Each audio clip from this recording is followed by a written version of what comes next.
The human mind is a paradox, an inner landscape of immense complexity.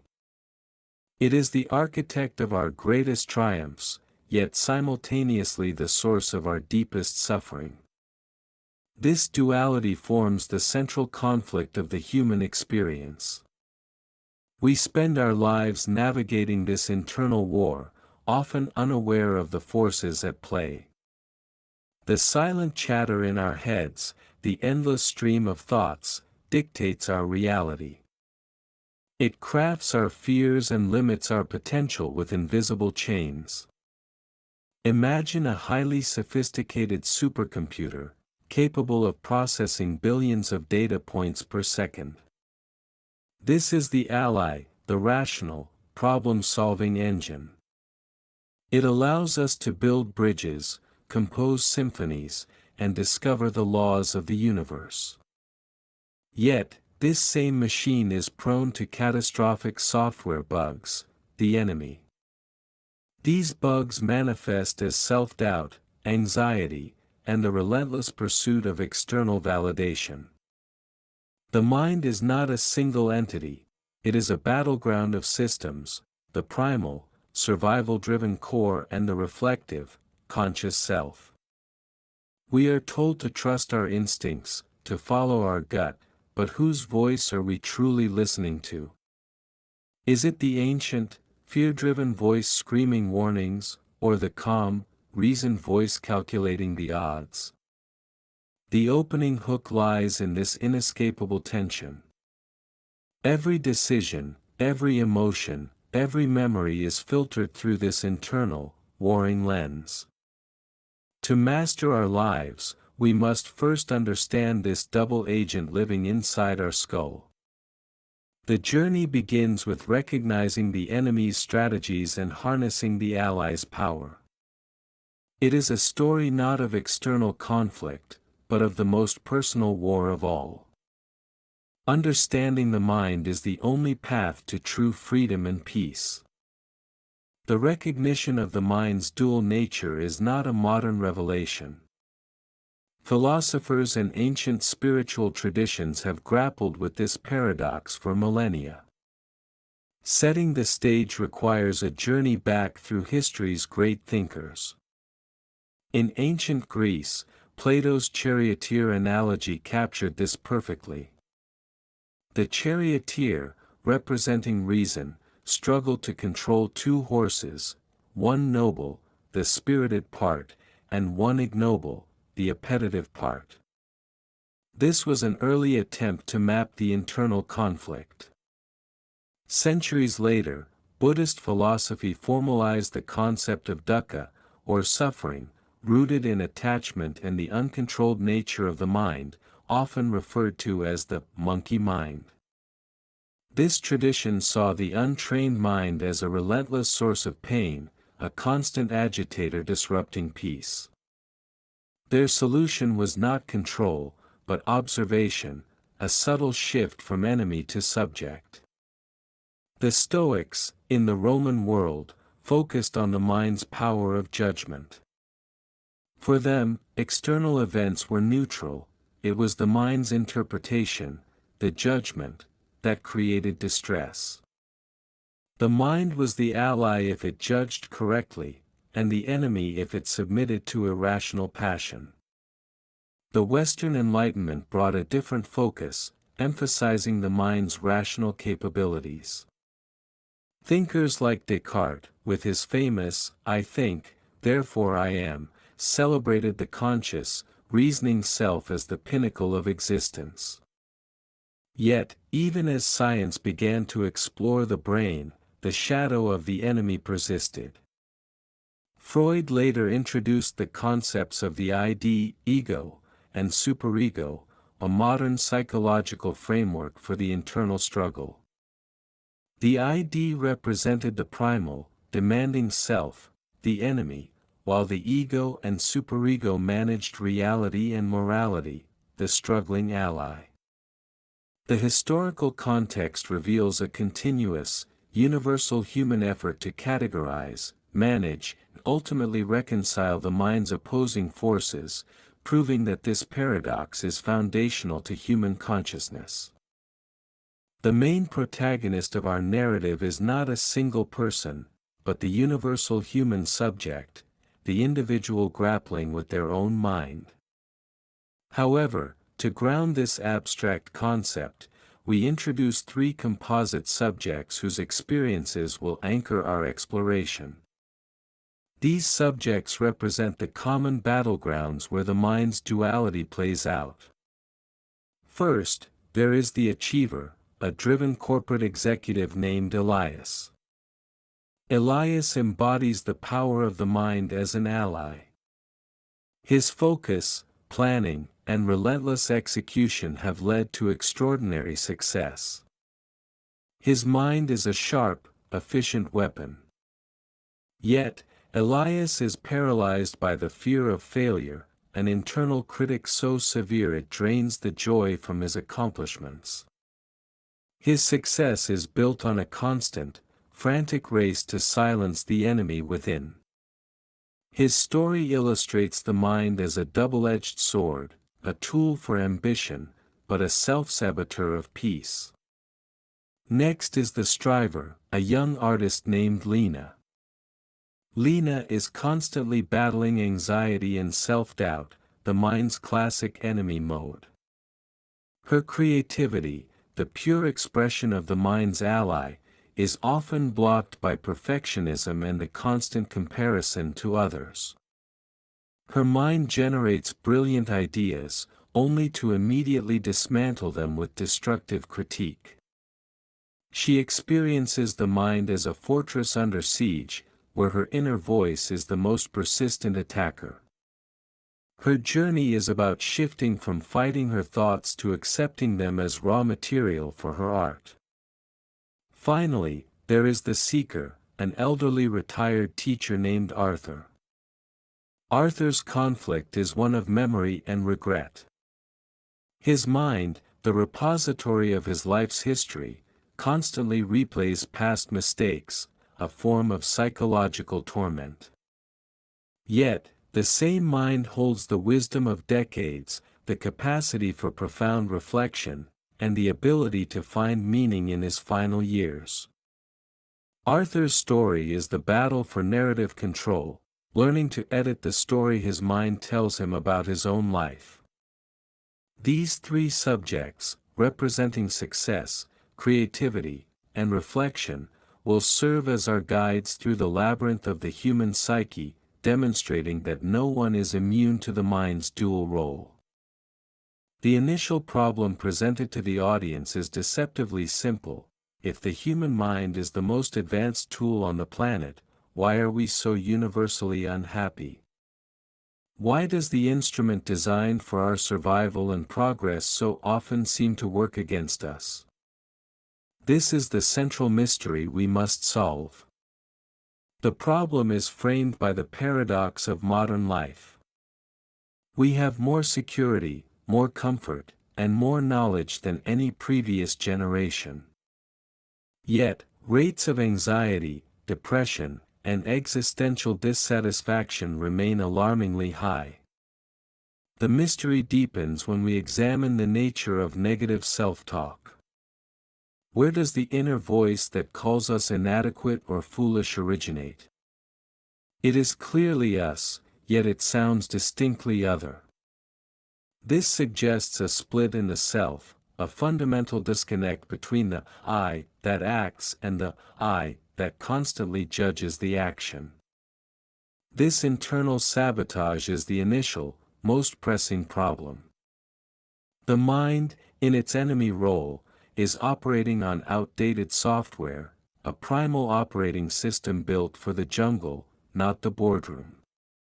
Its primary directive is survival, which translates into constant vigilance, a search for threat, and an overwhelming preference for the known.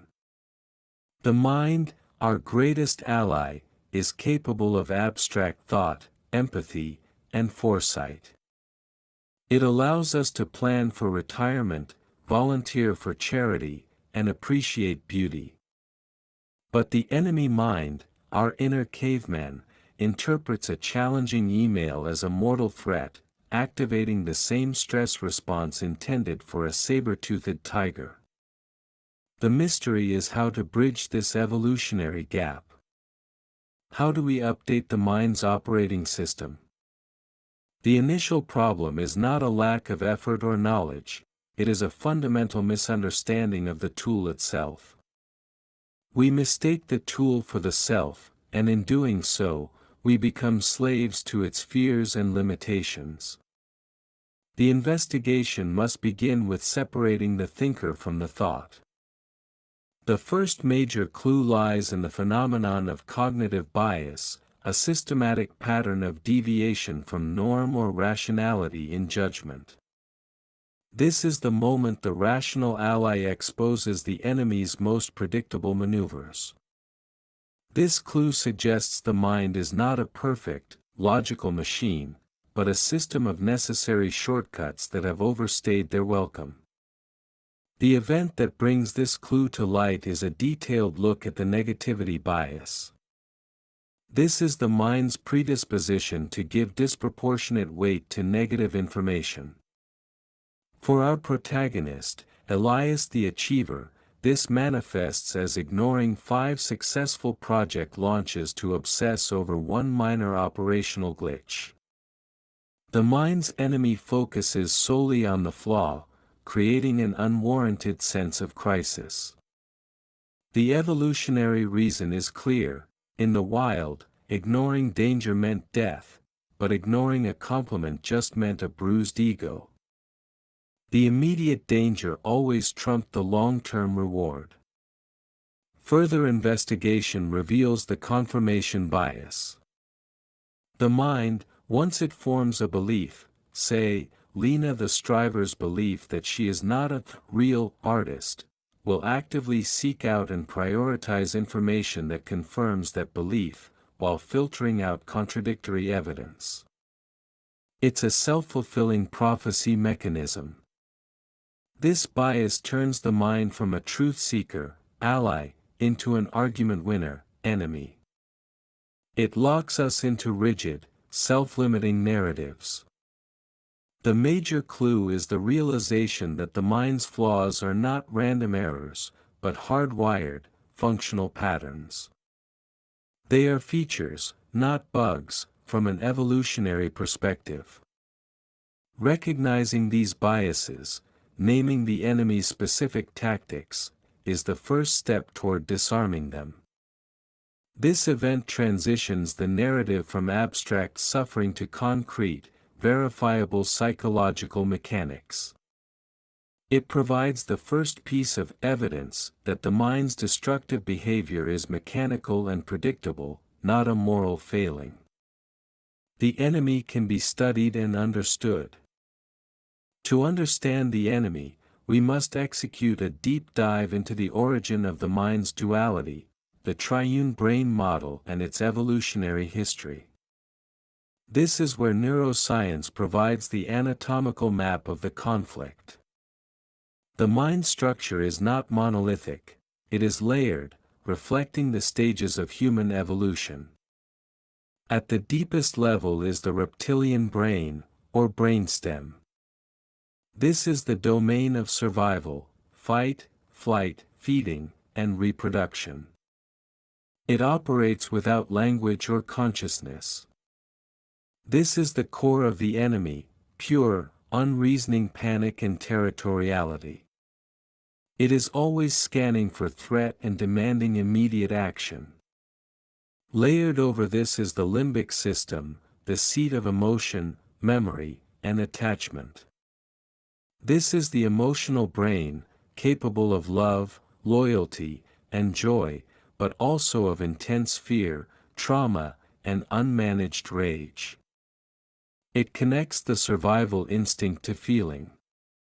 When Arthur the Seeker is tormented by regret, it is the limbic system linking past events with present emotional pain. This part of the mind can be either a loyal protector or a tyrannical dictator.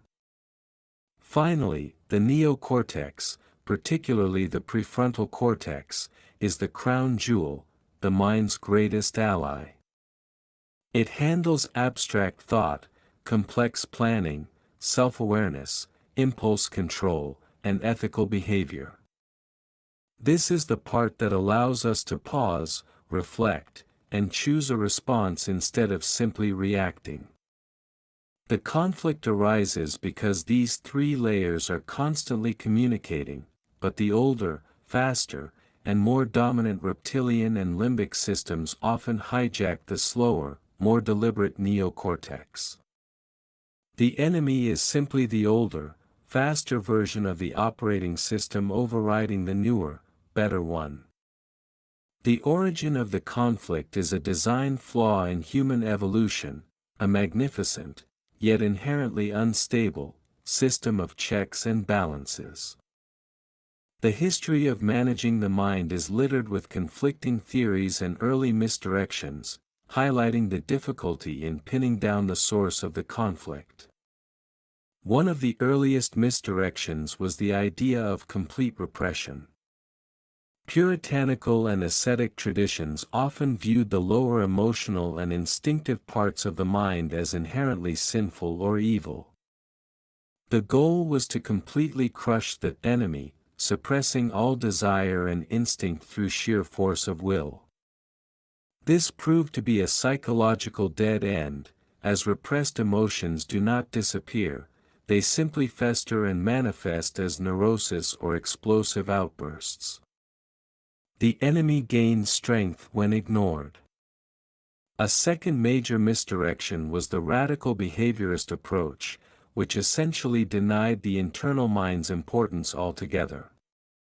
This theory focused only on observable behavior, viewing the mind as a black box that could be programmed through external rewards and punishments.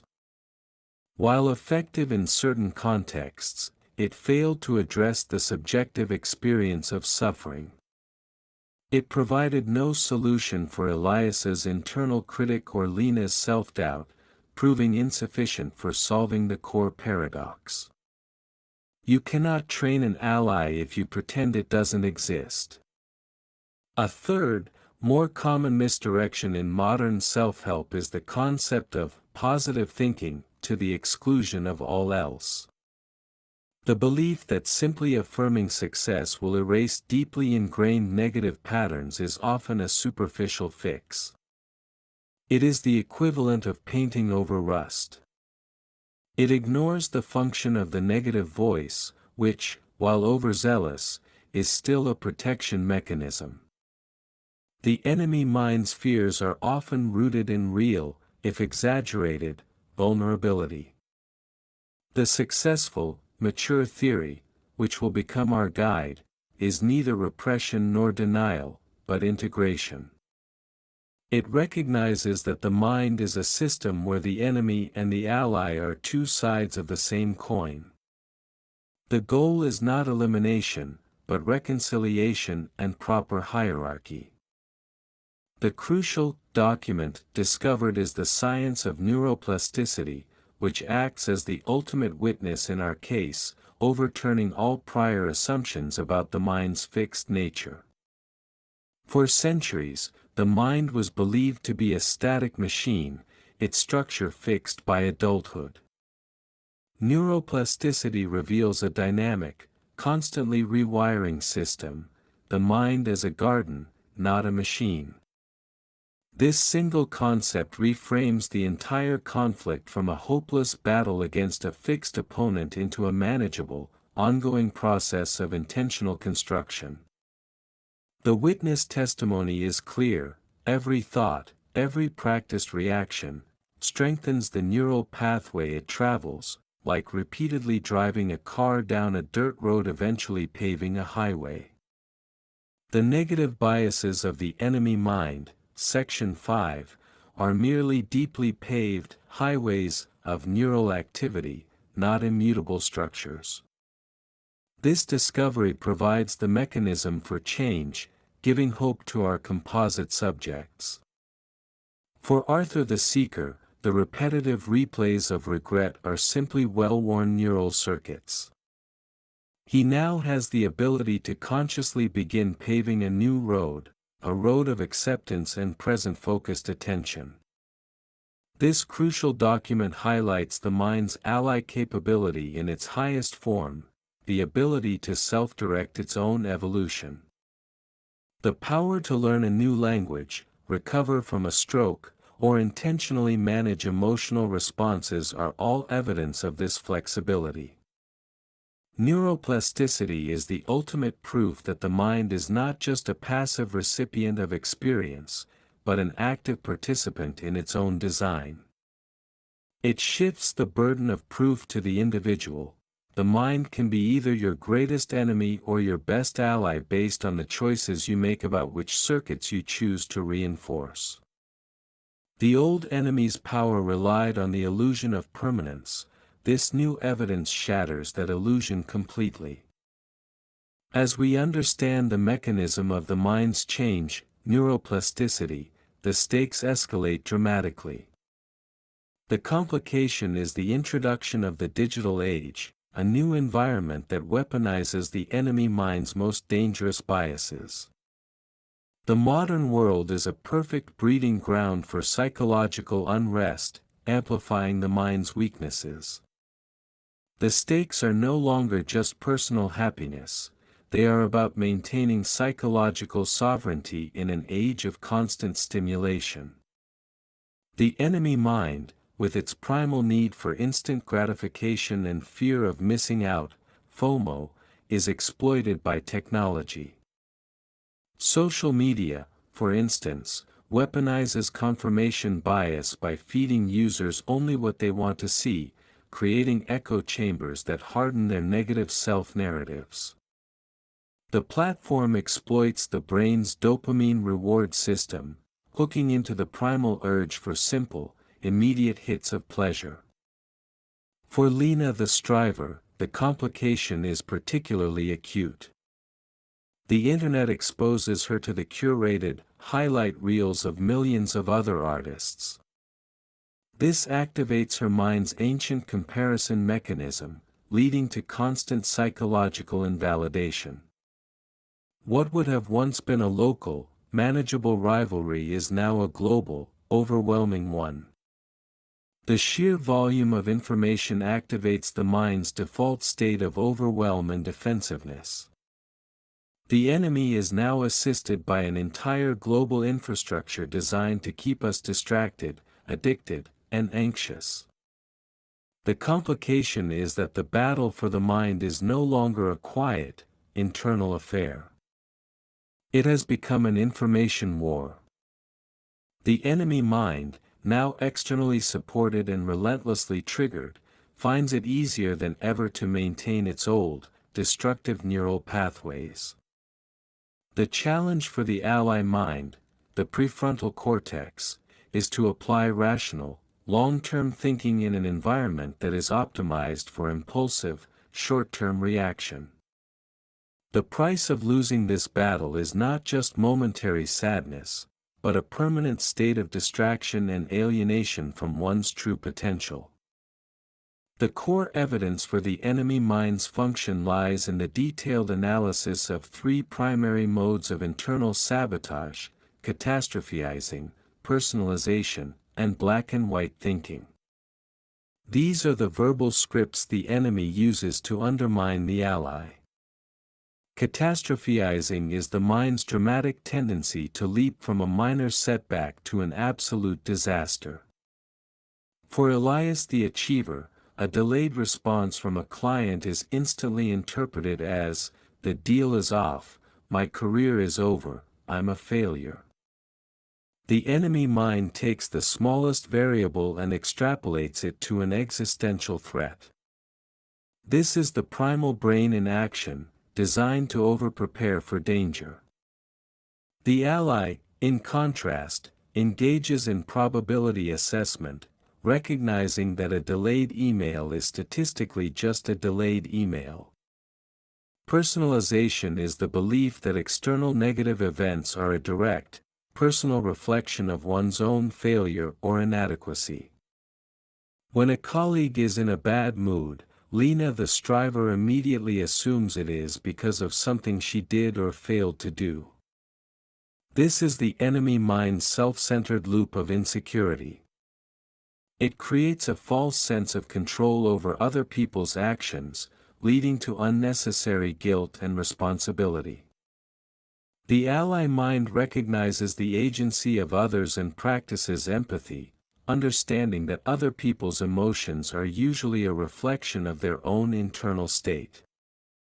Finally, black and white thinking, also known as all-or-nothing thinking, sees the world only in extremes. A slightly imperfect performance is instantly categorized as a complete failure. This rigidity prevents learning and growth.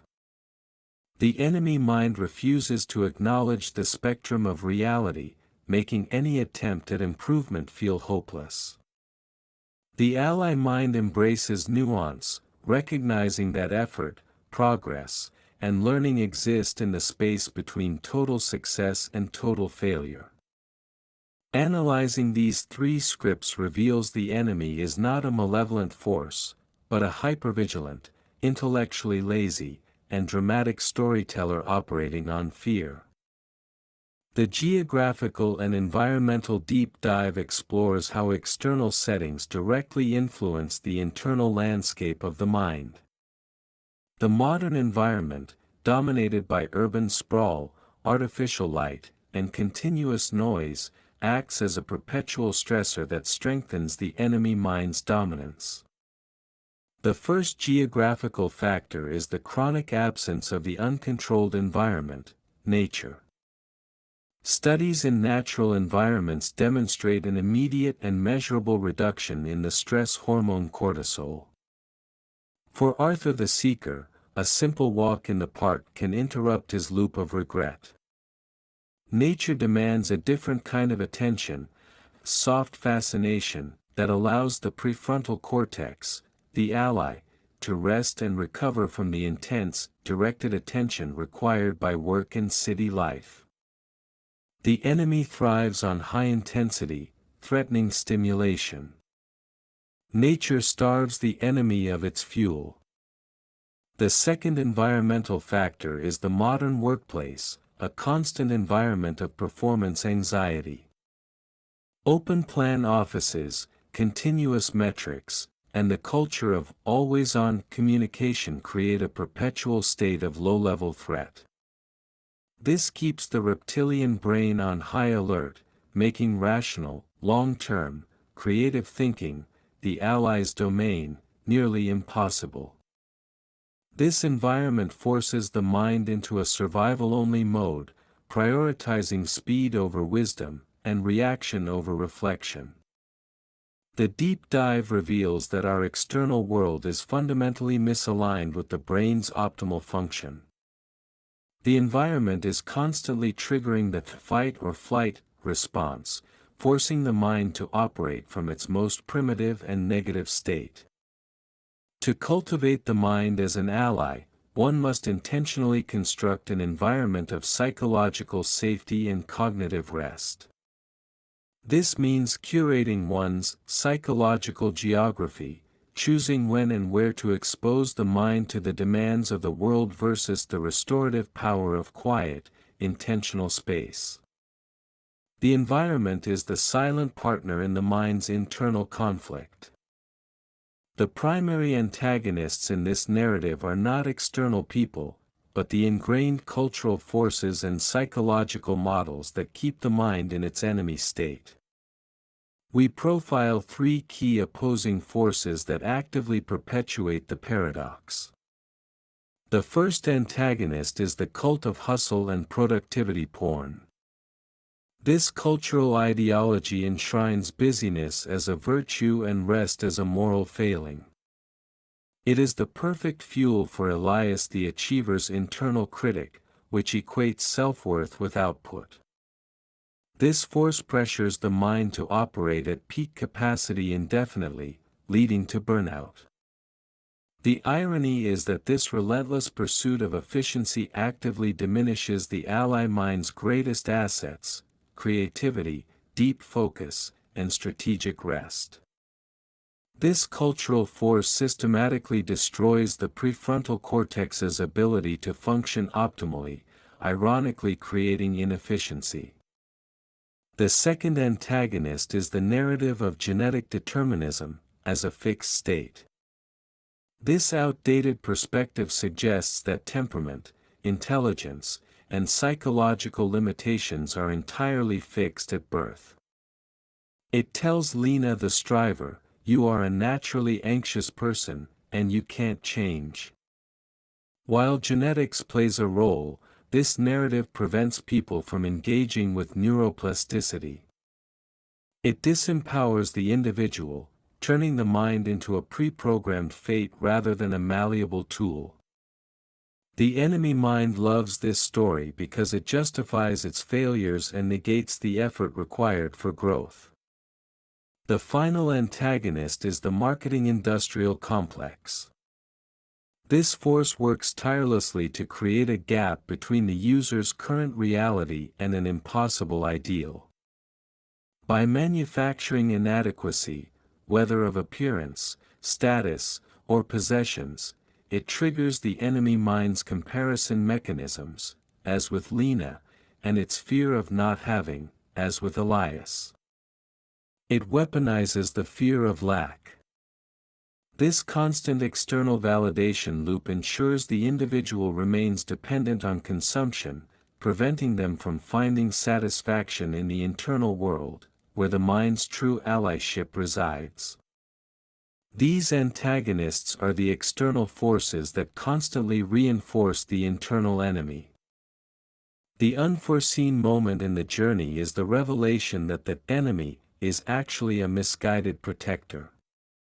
The constant barrage of fear and negativity from the primitive brain is not a conscious act of sabotage, it is a profound, albeit clumsy, attempt to keep us safe.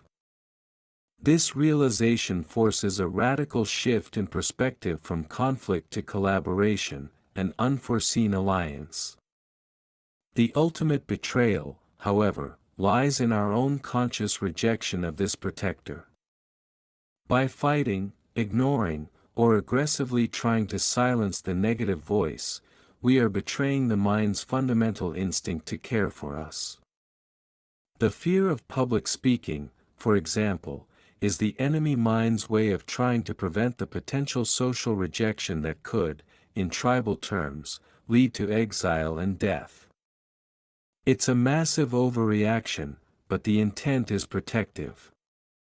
When Elias tries to push through his fear of failure without acknowledging it, he is, in essence, pushing against his own survival instinct, leading to deeper internal conflict and eventual burnout. The unforeseen alliance is forged through the practice of self-compassion. Instead of saying, "My mind is an idiot for worrying about this," the shift is to say, "My mind is scared, and it's trying to protect me the only way it knows how." This acceptance disarms the enemy. When Lena acknowledges her self-doubt as a signal of how much she cares about her art, the energy shifts from resistance to curiosity. The protective mechanism is recognized, thanked, and then gently updated by the ally mind with new, rational information. The betrayal is ending the conflict by refusing to see the enemy's true intention. The alliance is formed when the two parts of the mind, the primal protector and the rational guide, start working together, not in opposition. The point of no return for our subjects and the audience is the moment they realize that not choosing to train the mind is a choice in favor of the enemy. Passive default is a surrender. There is no neutral ground in this internal battle. This realization transforms the problem from a passive affliction into an active responsibility. For Arthur the Seeker, his point of no return comes after a moment of intense, crippling regret for a decision made decades ago. He understands, with absolute clarity, that if he does not actively restructure his internal narrative, his final years will be consumed by the past. The stakes become tangible, he will die a prisoner of his own memories. This is the moment he commits to the discipline of present moment awareness, realizing that his past only exists as a thought now. For Elias, the point of no return is a near-catastrophic mistake made during a critical negotiation, caused by severe sleep deprivation and anxiety from his relentless internal critic. He sees that his ally mind, pushed too far by the enemy mind, has become fundamentally unreliable. His commitment shifts from achieving external success to achieving internal coherence. He realizes that his greatest asset, his sharp intellect, is only as good as the internal ecosystem that supports it. The psychological point of no return is the adoption of the metacognitive view, the ability to observe one's thoughts without identifying with them. It is the moment the individual recognizes, I am not the voice in my head, I am the listener. This separation is the ultimate act of reclaiming sovereignty. Once this truth is seen, it cannot be unseen. The passive, default state of mind can no longer be tolerated as a natural condition. The individual must now become the active, conscious curator of their inner world. The halfway revelation, the midpoint twist in our narrative, is the realization that the mind's duality is not about good versus evil, but about speed versus wisdom. The enemy mind is fast, and the ally mind is slow. The enemy triumphs because of its sheer speed and efficiency, while the ally's strength lies in its ability to pause. The twist is that the source of all psychological difficulty is the failure to introduce a pause. All the enemy's destructive maneuvers, catastrophizing, reacting in anger, addiction, occur within the tiny, milliseconds-long gap between stimulus and response. The primitive brain, enemy, is an ultra-fast, pattern-matching machine that fires instantly to save energy. The prefrontal cortex, ally, requires time, the pause, to engage its processing power. The revelation is that true self-mastery is not a complicated technique, it is the radical simplicity of that single moment of hesitation. This is the operational secret. For Lena, the doubt-filled thoughts that attack her creativity are fast and automatic. The breakthrough is learning to simply observe the thought, labeling it a critical thought, and then deliberately waiting 1 full minute before responding to it or acting on it. This small pause introduces the ally. The midpoint twist redefines the entire conflict. The battle is not about thought control, a losing game, but about attention control. The mind becomes the ally the moment attention is consciously shifted from the impulsive, fearful reaction to the reasoned, reflective alternative. The ultimate tool for self-mastery is revealed not as a philosophy or a complex mental model, but as a deliberate act of deceleration. This pause is the fundamental point of leverage for activating the mind's highest potential. The second set of clues involves the new evidence emerging from the study of mindfulness and flow states.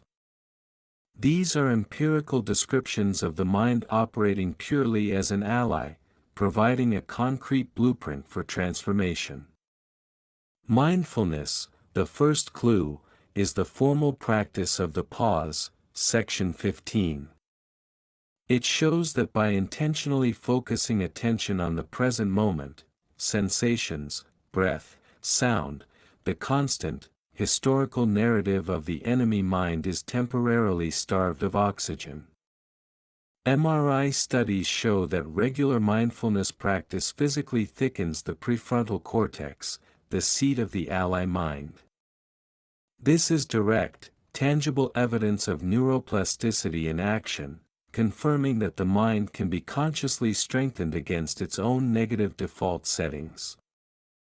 For Arthur, this practice helps dissolve the obsessive replay of the past. The second clue is the flow state, a psychological condition in which a person is fully immersed in an activity, characterized by a feeling of energized focus, full involvement, and enjoyment in the process of the activity. When Lena is completely lost in her painting, her inner critic vanishes. In the flow state, the mind is operating at its peak potential. Crucially, in flow, the self-referential part of the mind, the constant I narrative that hosts the enemy critic, temporarily disappears.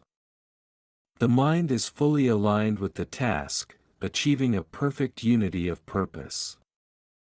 This state, scientifically measurable, demonstrates the mind's potential when the enemy's chatter is silenced. The new evidence provides two practical, proven pathways, one restorative, mindfulness, and one performative, flow, for maximizing the mind's ally potential. The psychological and social impact of this internal conflict is profound and extends far beyond the individual, creating a ripple effect in society. The dominance of the enemy mind on a mass scale contributes to collective anxiety and societal polarization. On the psychological level, the enemy mind, through its constant state of vigilance, generates chronic stress. This is not just a feeling, it is a physiological state that degrades health, memory, and cognitive function. A society of chronically stressed minds is a society operating below its intellectual capacity, driven by reaction rather than thoughtful planning. The constant cortisol bath erodes the very resilience needed to face modern challenges. For Elias, this chronic stress leads to poor, impulsive decisions in high-stakes environments, a collective liability. Socially, the enemy mind fuels tribalism and polarization. The mind's in-group/out-group bias is an evolutionary mechanism designed to quickly identify friend or foe. In the modern world, this translates to political, social, and cultural polarization. The enemy mind loves the simple certainty of us versus them, as it reduces cognitive load and creates a temporary sense of security. It makes complex problems easy to reject. This psychological impact turns rational debate into emotional warfare, preventing the collective ally mind, the capacity for cooperation and complex problem solving, from engaging. The individual's internal battle, the conflict between the fear-driven reaction and the rational pause, becomes the blueprint for an entire society. Mass anxiety and polarization are merely the large-scale reflection of millions of individual minds allowing their primal, enemy function to take the lead. The second part of the core evidence analysis focuses on the mind's narrative functions, the memory bias, the constructive nature of memory, and the tyranny of the shoulds. These are the tools the enemy uses to hijack the past and future. The memory bias shows that the enemy mind systematically edits history to reinforce its current mood or narrative. If Arthur is feeling depressed, his mind will preferentially recall negative events from his past, creating a false but compelling narrative of a lifetime of failure. Memories are not video recordings, they are reconstructions created in the present. The enemy mind exploits this creative capacity to weave a self-limiting story, solidifying the idea that, this is just how I am. The constructive nature of memory reveals the ally's potential. Since memories are recreated, the ally mind can be trained to intentionally focus on the positive aspects, the lessons learned, and the resilience shown in past struggles. This is not delusion, but a conscious choice of narrative that shifts psychological energy. Arthur learns to look at his past regret not as a mistake, but as the painful, yet necessary, catalyst for the wisdom he possesses now. Finally, the tyranny of the shoulds is the enemy's script for hijacking the future. It is a constant internal pressure based on impossible external standards. I should be richer, Lena should be more famous, I should have done better. This loop of unattainable perfection creates chronic anxiety and shame. The ally mind replaces should with could and will, shifting from moral judgment and external comparison to internal choice and actionable goals. Understanding how the mind constructs and controls its own past and future narratives is the final piece of evidence required to disarm the enemy's internal propaganda machine. The historical and ongoing attempts to cover up the true nature of the mind's duality often come in the form of simplified, industry-driven solutions that suppress genuine inquiry and sustainable change. This cover-up is not a conspiracy, but a cultural preference for quick fixes. One key cover-up is the over-medicalization of normal suffering. While genuine clinical depression and anxiety require medical intervention, the enemy mind's everyday worries are often the signal of a healthy, if overactive, system. By instantly labeling every moment of existential unease or sadness as a disorder that requires a pill, the culture suppresses the truth that suffering is a fundamental, and often educational, part of the human condition. This cover-up prevents individuals from doing the hard, internal work of behavioral and cognitive change, instead offering a chemical shortcut that bypasses the need to train the mind as an ally.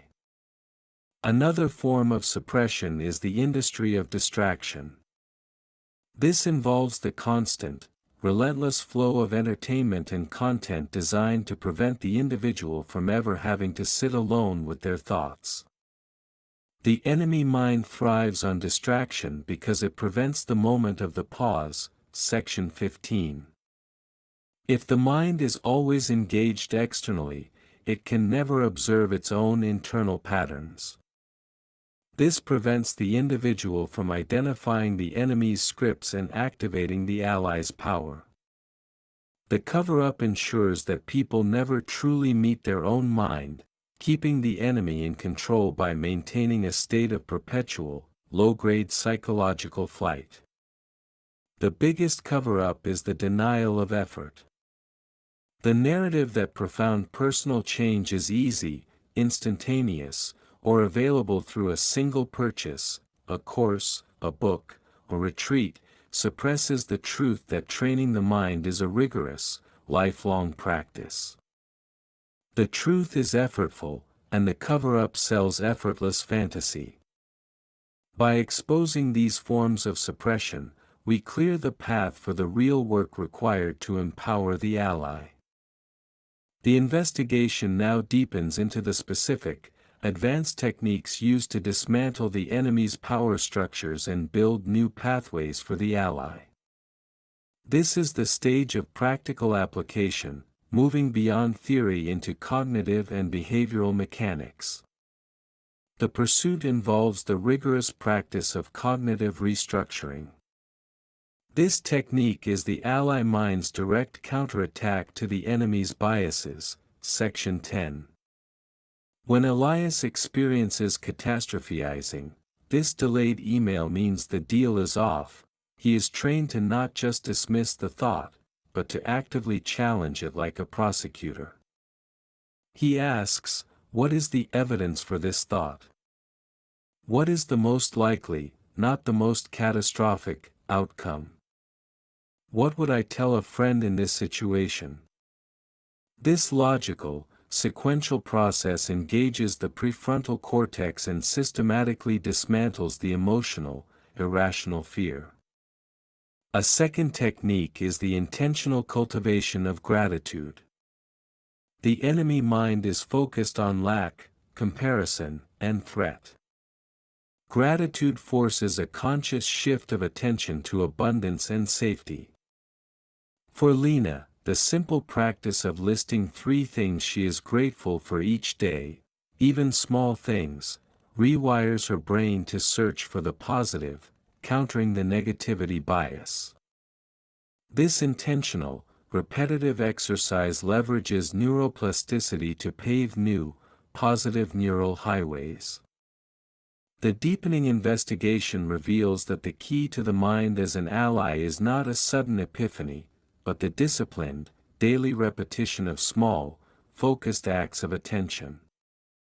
The enemy wins through automaticity, the ally wins through intentionality. The pursuit is a lifelong commitment to observing the internal narrative and consciously choosing which thoughts to validate and reinforce. The individual moves from being the victim of their thoughts to becoming the editor of their own consciousness. A parallel storyline introduces the concept of the mind's duality as it applies to trauma and resilience. This deepens our understanding of how the enemy is created not through inherent malice, but through a deeply wounded protective response.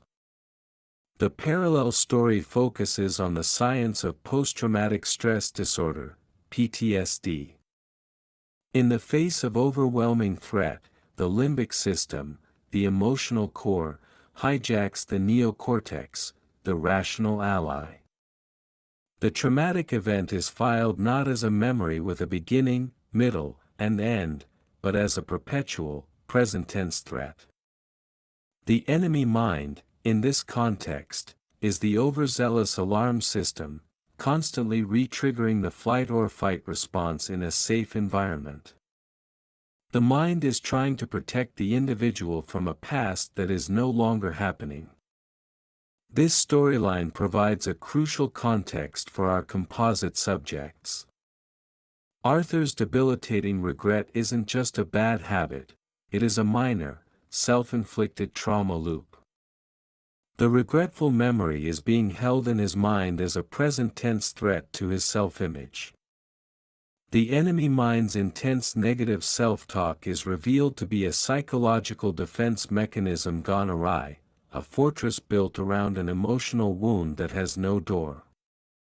The parallel story of resilience shows the ally mind's extraordinary capacity for healing. Techniques like EMDR or cognitive processing therapy effectively allow the neocortex to refile the traumatic memory as a past event, detaching the present emotional charge. This process is the ultimate demonstration of the mind as an ally, consciously repairing the damage inflicted by the enemy's overzealous, protective fear. It proves that even the most debilitating forms of psychological suffering are rooted in a mechanical failure, a glitch in the mind's filing system, that the ally mind is equipped to repair.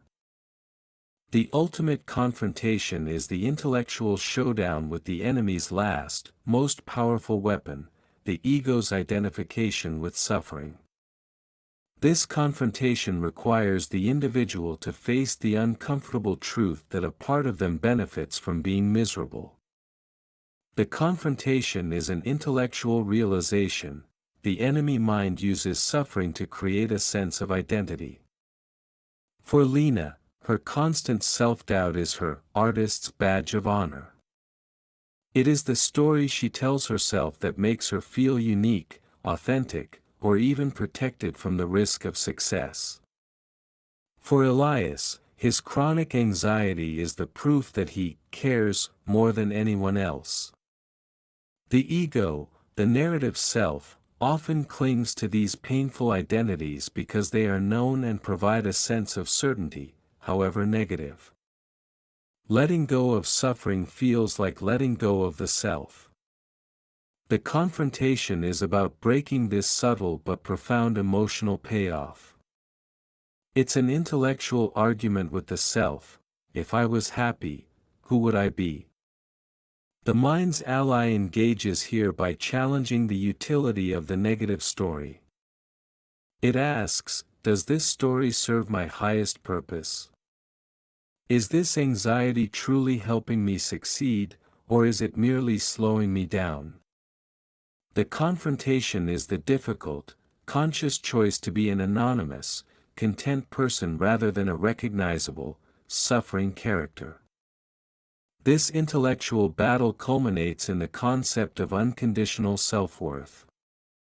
The mind's enemy requires constant validation, tying self-worth to performance, external achievement, or the absence of mistakes. The ally mind asserts a radical, non-negotiable truth: self-worth is inherent. It is not something to be earned, but something that simply is. This intellectual victory strips the enemy of its power source, which is the constant need for external proof. Once worth is unconditional, the enemy has nothing left to withhold or threaten. The true sacrifice required to activate the mind as an ally is the loss of certainty. The enemy mind demands security, predictability, and a rigid understanding of the world. It is comfortable with the known, even if the known is painful. The sacrifice is the brave choice to embrace ambiguity, change, and the essential uncertainty of life. The major loss for Elias is the realization that he must sacrifice his reliance on outcome control. He must accept that he can control his effort, his focus, and his ethics, but not the final result. His enemy mind, which promised certainty through overpreparation, is exposed as a liar. The sacrifice involves letting go of the illusion that if he just worries enough, he can prevent failure. The loss is agonizing because it feels like giving up power, when in fact, it is gaining a much deeper, more sustainable form of power. For Lena, the sacrifice is the loss of perfectionism. Her enemy mind promised that perfection was the shield against criticism. The major loss is the realization that to create anything meaningful, she must be willing to release imperfect work, to be vulnerable, and to accept critique. This is a sacrifice of ego protection in favor of creative expression. The enemy wants the safety of the unfinished masterpiece, the ally demands the risk of the flawed, living work. The ultimate sacrifice is the willing exchange of the limited, but certain, prison of the ego's fear for the limitless, but uncertain, freedom of the present moment. This requires a profound act of faith in the mind's ally functions, the ability to adapt, learn, and create meaning in a world that offers no guarantees. The loss of the illusion of control is the prerequisite for gaining true mastery. With the sacrifice made and the confrontation won, the final pieces of the puzzle fall into place, revealing the fully operational model of the mind as the best ally. The three key pieces are integration, non-identification, and purpose. Integration is the understanding that the enemy and the ally are inseparable. The primal, emotional parts of the mind are not problems to be eliminated, they are raw energy and signal. The rational ally's job is not to destroy them, but to listen to their signal, e.g., I feel fear, and then reroute their energy into constructive action, e.g., I feel fear, therefore I will prepare thoughtfully. The enemy's energy is recycled by the ally's wisdom. Non-identification is the consistent practice of recognizing thoughts as temporary, impersonal events, much like clouds passing in the sky. Arthur now observes his regrets without believing they define him. The thought, I failed, becomes, there is a thought of failure. This simple linguistic shift maintains the separation established at the point of no return, ensuring the conscious self remains the observer, not the subject. Purpose is the ally mind's ultimate directive. When the mind is aligned with a meaning that transcends its own fear, the enemy's noise is drowned out by the magnitude of the task. Elias's professional work becomes a vehicle for positive social impact, shifting his focus from the fear of individual failure to the energy of collective contribution. A strong, authentic purpose subordinates the ego's anxieties to a greater mission, forcing the mind's resources to be deployed exclusively as an ally. These three final pieces create a system where the mind is not merely managed, but fully utilized for its highest potential.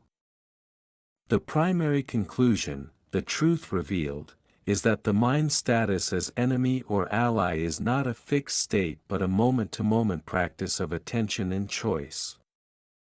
The true nature of the mind is pure potential, capable of either sublime creation or intense destruction. The individual holds the power to direct this potential.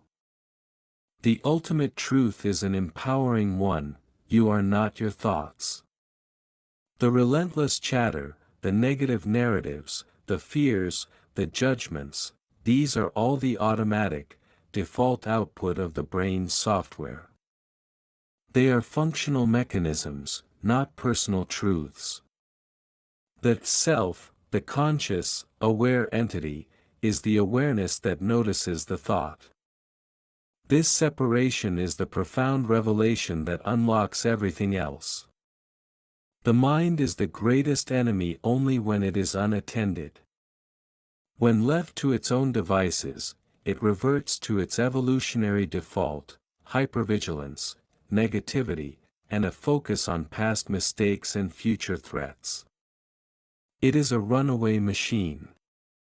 The mind becomes the best ally only when it is intentionally directed. When attention is consciously focused on the present task, the chosen value, or a cultivated gratitude, the higher cognitive functions engage. The choice between enemy and ally is not about changing what the mind generates, but about choosing what to do with what the mind generates. The only thing required is a conscious, continuous engagement with the internal world. The responsibility is complete, and the power is absolute. The immediate consequences of embracing the mind's ally function are a dramatic and palpable shift in psychological experience and external behavior.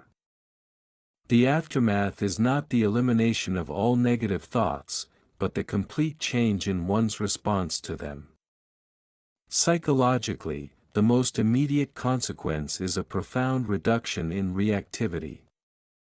When the enemy mind produces a fearful thought, the individual no longer immediately accepts it as reality. The pause allows for a moment of non-reaction, disrupting the old pattern. Elias no longer lashes out in stress at his team, he observes the stress and chooses a measured, rational response.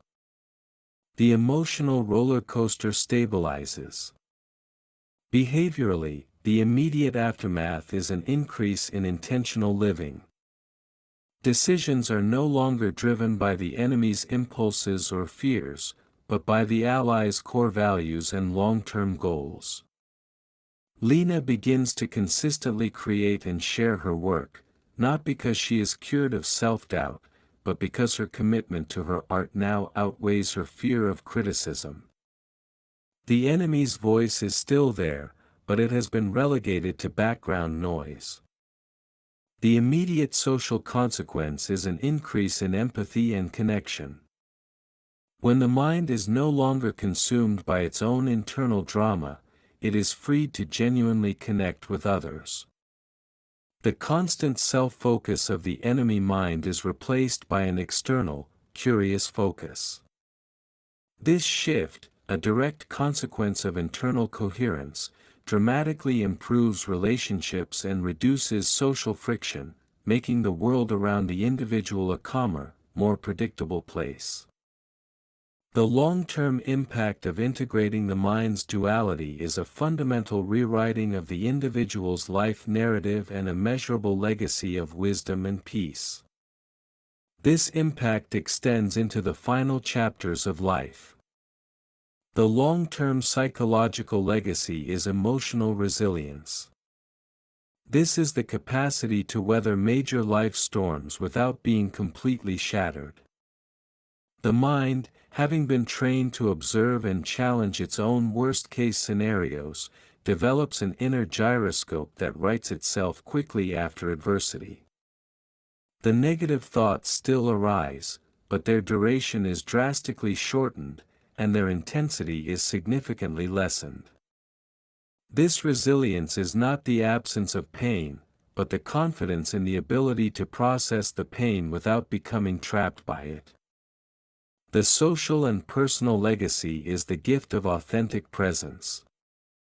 Arthur, no longer battling his past, is fully present for his family and friends. This presence creates a legacy of meaningful connection and genuine wisdom, making him a calming, grounded force in their lives. The energy once consumed by internal conflict is now available for genuine contribution and deep engagement with the world. The ultimate impact is the creation of a new default state. Through years of conscious practice, the ally mind's intentional, rational pathways become the new neural highways. The primitive, fear-driven reactions still exist, but they are now the side roads, requiring a deliberate effort to travel down. The mind's greatest long-term impact is that it ceases to be a source of constant work and becomes what it was always meant to be, a reliable, wise, and powerful tool for navigating reality.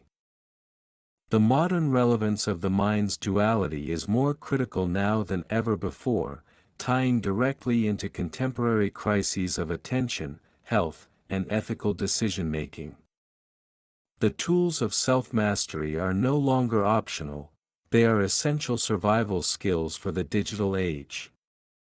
The most immediate relevance is the link between the enemy mind and the attention economy. The mind that is not self-directed is a mind that is constantly for sale. The inability to focus, the addiction to novelty, and the fear of boredom, all enemy functions, are precisely what external forces exploit. Self-mastery is the ultimate form of resistance, a declaration of cognitive independence in a world that seeks to monetize distraction. The mind's ally function is increasingly relevant in the field of moral and ethical leadership. Complex global problems, climate change, social justice, political instability, cannot be solved by minds operating under stress and primitive fear.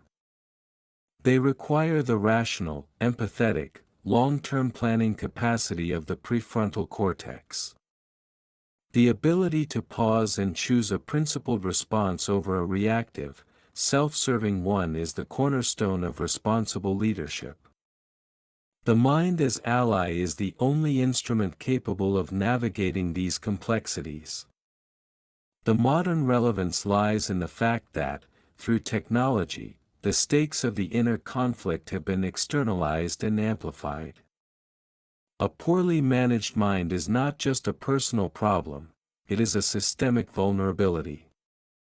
The intentional training of the mind is the modern equivalent of psychological self-defense, a necessary practice to maintain well-being and contribute coherently to an increasingly chaotic world. Despite the breakthroughs in neuroscience and psychology, some profound questions about the mind's duality remain unanswered, leaving a lingering mystery that continues to drive inquiry. This humility is necessary for the final chapter. The first lingering mystery is the nature of consciousness itself. Why is there a self that can observe its own thoughts? The scientific community understands the mechanics of the brain, but the subjective experience of I remains elusive. Where does the awareness that notices the enemy's scripts and deploys the ally's wisdom actually reside? This is the boundary of current human knowledge, the space where science meets philosophy. The second unanswered question is the limit of neuroplasticity. While we know the brain can change, is there a final, ultimate state of enlightenment or psychological immunity? Can the enemy mind ever be fully decommissioned, or is the inherent duality a permanent, unresolvable feature of the human condition? The ongoing evidence suggests that the enemy is likely a perpetual resident, a survival mechanism that can be managed, but never fully eliminated. The work is never truly done. The final mystery is the role of the unconscious. The rational ally is the conscious mind, but what hidden forces and deeper traumas still lie beneath the surface, operating on ancient, unseen protocols? The enemy's occasional, powerful outbursts suggest that the conscious training only addresses the surface layer of a much deeper ocean of the self. The lingering mystery reminds us that the mind is a vast frontier, and the journey of self-discovery is an endless one. The journey through the mind's paradox reveals a fundamental truth: the human mind is the most dynamic force in existence, capable of both sublime creation and paralyzing fear. It is a double agent whose allegiance is determined entirely by the consciousness that directs it. The mind is your greatest enemy when it is left to its evolutionary default, a state of fear-driven, reactive, and comparative thinking. This enemy operates on speed, exploiting hardwired biases like catastrophizing and negativity. It is the unexamined noise that creates unnecessary suffering. The solution is not to fight this enemy, but to recognize it as a misguided protector and apply the radical simplicity of the pause. The mind is your best ally when it is intentionally directed, engaged, and rested. This ally operates on wisdom, using the sophisticated power of the prefrontal cortex for planning, empathy, and meaning-making. The path to allyship is paved by conscious, daily practices: mindfulness to create the pause, cognitive restructuring to challenge the enemy's scripts, and the deliberate cultivation of purpose to subordinate the ego's anxieties to a greater mission. The final thought is a call to action. True freedom is not freedom from thoughts, but freedom in the face of thoughts. The war within is over the moment you realize that you are the commander, not the battleground. The ultimate work of a human life is to take the unruly chaos of the inner world and, through disciplined, intentional attention, forge it into the most reliable, powerful, and benevolent tool imaginable. Choose the pause, choose your attention, and claim your ally.